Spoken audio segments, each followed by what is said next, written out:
Hello friends, welcome to my channel target and learning. Friends, अगर आप CTET की preparation कर रहे हैं तो ये वीडियो आपके लिए काफ़ी यूजफुल होने वाली है।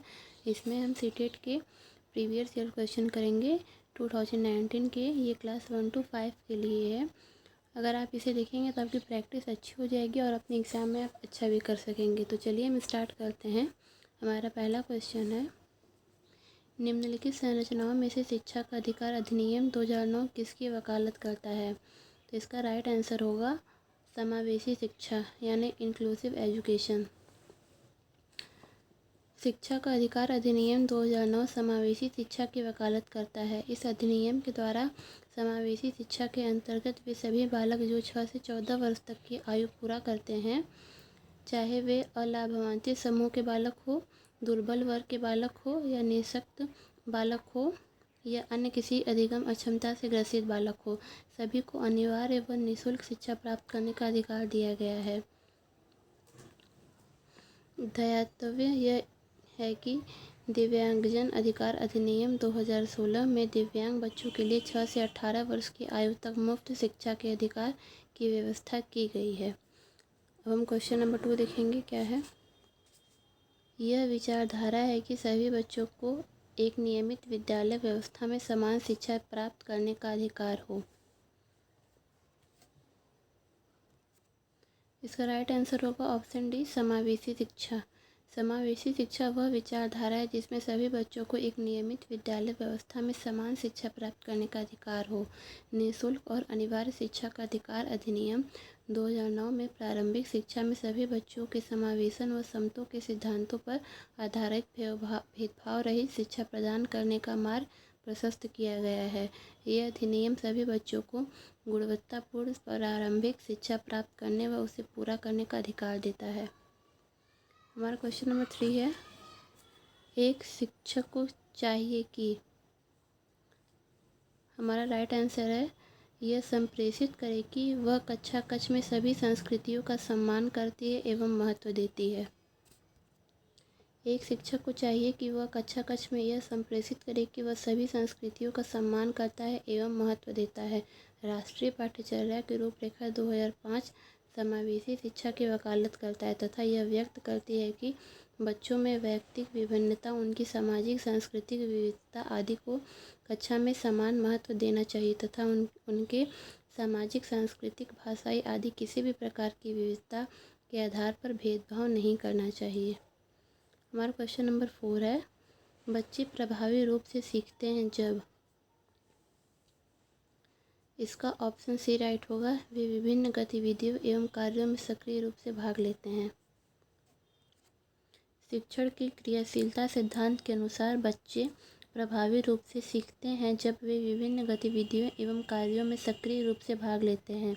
बालक के जीवन की प्रमुख विशेषता मानसिक और शारीरिक क्रियाशीलता है। यही कारण है कि शिक्षा शास्त्री इस बात पर विशेष बल देते आए हैं कि बालक के मस्तिष्क और शरीर को क्रियाशील बनाकर ही उसे किसी बात को भली भांति सिखाया जा सकता है। फ्रोबेल का कथन है कि बालक क्रिया के द्वारा ही कार्य को सीखता है, अतः जहाँ तक संभव हो सके उसे करके सीखने का अवसर दिया जाए। क्वेश्चन नंबर 5 है, बच्चों को कक्षा में प्रश्न, इसका राइट आंसर होगा ऑप्शन डी, पूछने के लिए प्रेरित करना चाहिए। बच्चों को कक्षा में प्रश्न पूछने के लिए प्रेरित करना चाहिए क्योंकि बच्चों में जिज्ञासा तथा अनुभव महत्वपूर्ण होते हैं तथा उनका कक्षा शिक्षण में सम्मान करना चाहिए। जब बच्चे कक्षा में अपनी जिज्ञासा प्रकट करते हैं तो शिक्षक को तत्काल उनकी जिज्ञासा शांत करनी चाहिए ताकि वे पुनः प्रश्न पूछने के लिए प्रेरित हों। हमारा क्वेश्चन नंबर 6 है, निम्नलिखित में से कौन सी एक मुख्य प्रक्रिया नहीं है जिसके द्वारा सार्थक अधिगम घटित होता है? इसका राइट आंसर होगा ऑप्शन डी, कंठस्थीकरण एवं स्मरण। कंठस्थीकरण एवं स्मरण सार्थक अधिगम की प्रक्रिया नहीं माना जा सकता है क्योंकि अधिगम एक सक्रिय प्रक्रिया है जो अनुभव के परिणाम स्वरूप व्यवहार में परिवर्तन है, जबकि कंठस्थीकरण एवं स्मरण में सक्रियता का अभाव होता है तथा व्यवहार परिवर्तन को भी प्रत्यक्षतः प्रभावित नहीं करता है। दूसरी ओर पुनरावृत्ति एवं अभ्यास, निर्देश एवं संचालन तथा अन्वेषण एवं पारस्परिक क्रिया में सक्रियता निहित होती है तथा सार्थक अधिगम में महत्वपूर्ण भूमिका निभाते हैं। क्वेश्चन नंबर 7 है, निम्नलिखित में से कौन सा स्तंभ क के बच्चों को स्तंभ ख में उनकी प्राथमिक विशेषताओं के सही मिलान को प्रस्तुत करता है। ये हमारे दिया है, इसका ऑप्शन है जो सही होगा हम उसके सामने मिलाएंगे, तो इसका राइट आंसर होगा ये कि प्रतिभाशाली शीघ्रता से एवं स्वतंत्र रूप से सीखने की योग्यता, अधिकम आवश्यकता का होगा, धारा प्रवाह पढ़ने में कमी, सृजनात्मक का होगा, मूल संसाधनों के बारे में सोच सकता है, और अवधान की कमी, अति सक्रियता, व्यतिक्रम, आसानी से विचलित होने की आदत है। क्वेश्चन नंबर 8 है बच्चों की गलतियाँ। इसका राइट आंसर बी होगा, अधिगम का एक भाग है तथा उन्हें विचारों में एक अंतर्दृष्टि देती है। बच्चों की गलतियाँ अधिगम का एक भाग है तथा उनके विचारों में एक अंतर्दृष्टि देती है। बच्चे सीखते समय गलतियाँ करते हैं।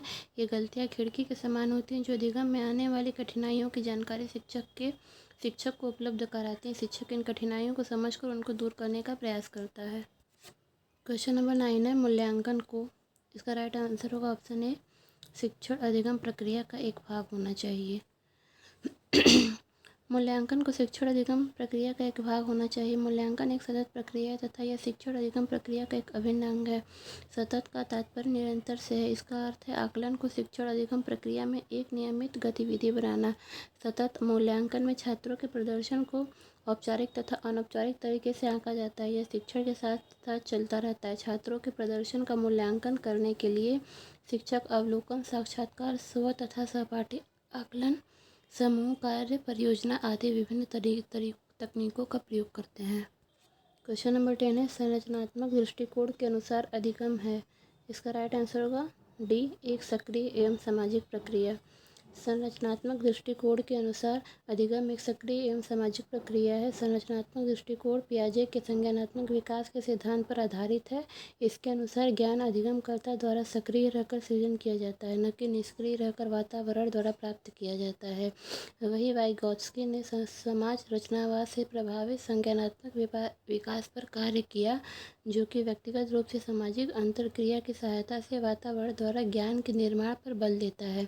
इसलिए संरचनात्मक दृष्टिकोण अधिगम को एक सक्रिय एवं सामाजिक प्रक्रिया मानता है। फ्रेंड, आई जस्ट होप मेरा वीडियो आपको अच्छा लगे तो प्लीज़ मेरे चैनल को लाइक, शेयर एंड सब्सक्राइब जरूर करिएगा। आगे के क्वेश्चन हम आगे वाले वीडियो में करेंगे। Thank you so much.